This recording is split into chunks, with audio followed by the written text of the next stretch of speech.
नमस्कार, मैं हूं प्रवीण गौतम और आप देख रहे हैं पब्लिक मीटर। दोस्तों, वीडियो में इस बात का विश्लेषण करेंगे कि पीएम मोदी को लेकर धुरंधर 2 फिल्म में ऐसा क्या दिखाया गया है जिसके बाद देश के वरिष्ठ पत्रकार कहने को मजबूर हो जाते हैं फिल्म के डायरेक्टर आदित्य धर को कि आदित्य धर भाई, इससे अच्छा आप बीजेपी ज्वाइन कर लो। वरिष्ठ पत्रकार अभिसार शर्मा और वरिष्ठ फिल्म समीक्षक उज्ज्वल त्रिवेदी ने क्या कहा है फिल्म देखने के बाद। उज्ज्वल त्रिवेदी ने कौन से 10 सवाल खड़े किए हैं और अभिसार शर्मा ने क्या कहा, दोनों का आकलन आपको दिखाएंगे। दोनों फिल्म देखने के बाद क्या कहते हैं। इस फिल्म में पीएम मोदी को लेकर जो दिखाया गया है वो इस बात को क्लियर करता है, इस पिक्चर को साफ करता है कि आजकल पिक्चर बनाने वाले भी इस फॉर्मूले पर चल पड़े हैं। मीडिया के बाद फिल्म बनाने वालों ने भी इस निंजा टेक्निक को अपना लिया है कि वर्तमान सरकार को सलाम करो और पूर्व सरकारों को बदनाम करो, खूब पैसा मिलेगा, सत्ता का साथ मिलेगा, इससे अच्छा रास्ता कोई हो नहीं सकता है माल कमाने का। अब बात करते हैं कि धुरंधर 2 फिल्म में आखिरकार इस फॉर्मूले पर क्या दिखाया गया है। इस फॉर्मूले पर नोटबंदी को मास्टर स्ट्रोक बताया गया है। जो पीएम मोदी नोटबंदी का न भी नहीं बोलते आजकल, पिछले कई साल से नोटबंदी का कोई जिक्र नहीं है भारत की सियासत में। नोटबंदी पीएम मोदी का एक ऐसा फैसला है जिसे डिजास्टर के रूप में माना जाता है। लाखों लोगों की नौकरियां चली गई, अनेकों कंपनियां बंद हो गई, भारत की अर्थव्यवस्था पटरी से उतर गई, ऐसा अर्थशास्त्रियों का मानना है और शायद पीएम मोदी का भी अंदर ही अंदर मानना होगा, तभी इस बात का जिक्र नहीं करते। हर बड़े फैसले का दिन मनाया जाता है, लेकिन नोटबंदी को भूल गए हैं पीएम मोदी, जबकि आजादी के बाद भारत का सबसे बड़ा आर्थिक फैसला था। अगर इतना अच्छा फैसला होता तो उस दिन को हर साल मनाया जाता, लेकिन बीजेपी ने उसे अपनी याददाश्त से बाहर कर दिया है, जिसे आदित्य धर ने धुरंधर 2 में मास्टर स्ट्रोक की तरह दिखाया है। और पीएम मोदी का समर्थन करने वाले कुछ पत्रकार क्या पोस्ट करते हैं सोशल मीडिया पर, यह अभय प्रताप सिंह है, पहले सुदर्शन न्यूज में हुआ करते थे। क्या लिखते हैं, धुरंधर 2 में मोदी जी भी हैं। धुरंधर 2 देखकर समझ आएगा कि नोटबंदी कितना जरूरी और ऐतिहासिक कदम था। धुरंधर 2 देखकर यह भी समझोगे कि अतीक अहमद आईएसआई का एजेंट था जिसे सपा ने सांसद बनाया था। आदित्य धर, आपकी हिम्मत और जज्बे को नमन है, क्योंकि इस फिल्म में अतीक अहमद जैसी वेशभूषा वाले किरदार को दिखाया गया है, आईएसआई का एजेंट बताया गया है। तो पीएम मोदी का समर्थन करने वाले इस बात को लेकर आदित्य धर की तारीफ करते हैं।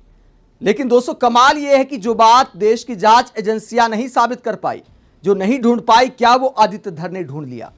सवाल यह भी उठता है कि नोटबंदी का फैसला कितना सही था, क्या एक फिल्म हमें बताएगी। मतलब हमारी आपकी जिंदगी में क्या हुआ, कितने लोगों की नौकरियां गई, जिनके घर शादी थी उनके घर क्या हालात हुए, किन किन हालात का देश की जनता को सामना करना पड़ा, नोटबंदी की लाइन में कितने लोगों की जान चली गई, क्या इस फिल्म में दिखाया गया है। क्या फिल्म बताएगी हमने कितना अच्छा फैसला था। मतलब फिल्मों से सर्टिफिकेट मिलेगा कि इतना अच्छा फैसला था कि फिल्म में दिखाया गया है इतने साल बाद। मतलब किस मूर्खता की हद तक हमारे देश के पत्रकार और हमारे देश की जो पब्लिक पहुंच गई है, तभी ऐसी फिल्में बनाई जाती हैं और तभी ऐसी बातें लिखी जाती हैं।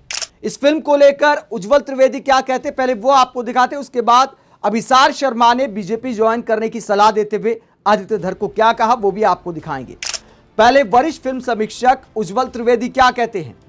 फिल्म देखने के बाद उन्होंने ये 10 सवाल अपने सोशल मीडिया पर लिखे हैं। लिखा है कि धुरंधर फिल्म बनाने वालों से मेरे 10 सवाल। नोटबंदी ने हवाला तोड़ा, ये आपने स्क्रीन पर दिखाया, लेकिन जिन अर्थशास्त्रियों ने इसे विफल बताया, जो आंकड़े आरबीआई ने खुद दिए, क्या वो सब झूठ था या सिर्फ आपकी कहानी के रास्ते में था।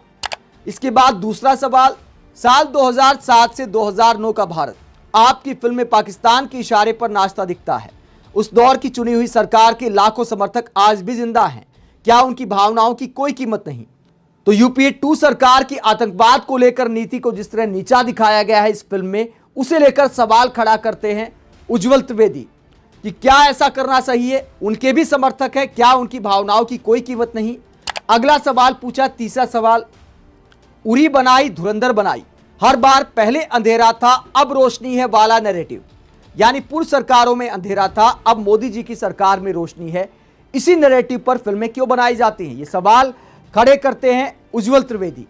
अभी दिल्ली में धमाके हुए, उरी में धमाका हुआ और भी अनेकों आतंकवादी हमले हुए हैं, पहलगाम टेरर अटैक हुआ, इसके अलावा पुलवामा हुआ, मोदी सरकार में भी अनेकों आतंकवादी हमले हुए। उसके बावजूद पहले अंधेरा था अब रोशनी आ गई है, ये नैरेटिव क्यों चलाया जाता है? ये सवाल खड़ा करते हुए उज्जवल त्रिवेदी कहते, आदित्य धर जी, ये पैटर्न कोइंसिडेंस है या कॉन्शियस चॉइस है? चौथा सवाल क्या करते हैं, जियो स्टूडियोज का पैसा, सरकारी टैक्स बेनिफिट्स, मल्टीप्लेक्स सपोर्ट और कहानी में स्पेसिफिक पॉलिटिकल डिसीजंस की जीत। तो ईमानदारी से बताइए कि क्या यह इंडिपेंडेंट सिनेमा है या स्टेट इंडो स्पेक्टिकल? उज्जवल त्रिवेदी के इस सवाल में सरकार से मिलने वाली सहूलियतें दिखाई देती हैं कि कितना फायदा होता है ऐसी फिल्में बनाने से। जब सरकार आपका साथ देती है तो सारे रास्ते आसान हो जाते हैं, इसीलिए सवाल किया गया है। पांचवा सवाल किया गया है, कोई फिल्म मेकर कल एक फिल्म बनाए जिसमें नोटबंदी को देश की बर्बादी की तरह दिखाए, तो क्या आप उसका उतना ही समर्थन करेंगे जितना आप अपनी फिल्म का करते हैं? छठा सवाल, अक्षय खन्ना जैसे एक्टर को आपने पहले पार्ट में ही खत्म कर दिया और दूसरे पार्ट में अर्जुन रामपाल को वो स्पेस नहीं मिली जिसके वो हकदार थे, क्या ये कास्टिंग का अपमान नहीं? सातवां सवाल क्या पूछा है, करीब 4 घंटे की फिल्म, क्या एक दर्शक की जरूरत थी या डायरेक्टर का वो ईगो था जिसे कोई एडिटर रोक नहीं सका? आठवां सवाल, Sanjay Dutt, R Madhavan, Arjun Rampal, 3 powerhouse actors और तीनों अंडर यूज्ड। इतने बड़े नाम सिर्फ पोस्टर पर चाहिए थे या कहानी में भी कोई जगह देनी थी? इसके बाद नवा सवाल एक बार फिर राजनीति पर आ जाता है। उज्जवल त्रिवेदी क्या सवाल करते हैं, आपने कहा कि फिल्म रियल इवेंट से इंस्पायर्ड है, तो फिर नोटबंदी और प्री 2014 सरकारों वाले सीन्स के लिए आपके पास कौन से हिस्टोरिकल डॉक्यूमेंट्स हैं या ये सिर्फ इंस्पायर्ड का कन्वीनियंट शील्ड है? तो साल 2014 से पहले वाली सरकारों पर जो एजेंडा दिखाया गया है उसे लेकर सवाल करते उज्जवल त्रिवेदी कि आपके पास कौन से सबूत हैं, कौन से डॉक्यूमेंट्स हैं जिसके आधार पर आपने ये सब दिखाया? और 10वां सवाल क्या किया गया है, रणवीर सिंह की परफॉर्मेंस निर्विवाद रूप से शानदार है, लेकिन क्या एक अच्छे एक्टर की आड़ में एक कमजोर पॉलिटिकली बायस्ड स्क्रीन प्ले को जस्टिफाई किया जा सकता है? तो राजनीतिक रूप से पूरी तरह बायस्ड फिल्म बताते उज्जवल त्रिवेदी और सवाल पूछते हैं कि आपने किस आधार पर ऐसी फिल्म बनाई? उज्जवल त्रिवेदी के अलावा वरिष्ठ पत्रकार अभिसार शर्मा क्या कहते हैं? हालांकि अभिसार शर्मा सरकार से खुलकर सवाल करने वाले पत्रकार हैं, लेकिन फिल्मों को लेकर भी इनका एक चैनल है तो उसकी ईमानदारी से समीक्षा करते हैं, कोई राजनीतिक एजेंडा उसमें नहीं होता। यहां पर क्या सवाल करते हैं, क्या सलाह देते हैं और क्या विश्लेषण करते हैं फिल्म का?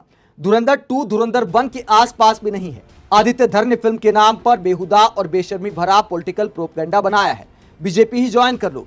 ये फिल्म पूरी तरह रणवीर सिंह की है, शानदार अभिनय, मगर 4 घंटे की फिल्म कुछ समय बाद खिंचने लगती है। आगे अभिसार शर्मा अपने बारे में कहते कि उसने लिखा है जिसने धुरंधर 1 को प्यार किया था, यानी अभिसार शर्मा कहते कि मुझे धुरंधर 1 पसंद आई थी और मैं एक ऐसा इंसान हूं जो धुरंधर 1 को पसंद करता है, उसने ऐसा लिखा है। यानी साफ करना चाहते कि फिल्म के खिलाफ कोई एजेंडा नहीं है, लेकिन जो एजेंडा दिखाया गया है उस पर पिक्चर साफ करते हैं। आगे अभिसार शर्मा कहते आदित्य धर की यह फिल्म शानदार बिजनेस जरूर कर लेगी, मगर धुरंधर 1 वाली बात दूर दूर तक नहीं है।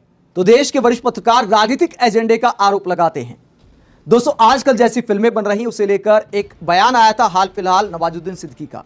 कुछ दिन पहले एनडीटीवी के साथ एक इंटरव्यू में उन्होंने क्या कहा था, उन्होंने कहा था कि आज की डेट में जिस तरह की फिल्में बन रही हैं उनके पीछे की सच्चाई क्या है ये आप जानते हैं, लेकिन बोलेंगे नहीं आप।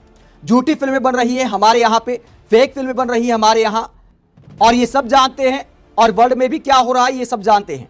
एक्चुअली सच्चाई क्या है ये भी सब जानते हैं, भले ही कोई ना बोले वो दूसरी बात है। तो फेक फिल्में बनाने का आरोप लगाते आजकल नवाजुद्दीन सिद्दीकी, क्योंकि एक के बाद एक ऐसी फिल्में आ रही हैं जो सरकार की राजनीति को अच्छी लगती हैं और विपक्ष को नीचा दिखाती हैं, पूर्व सरकारों को नीचा दिखाती हैं। आप इस पूरे मुद्दे को लेकर क्या सोचते हैं, कमेंट बॉक्स में अपनी राय जरूर दें, साथ ही चैनल को सब्सक्राइब भी करें। नमस्कार।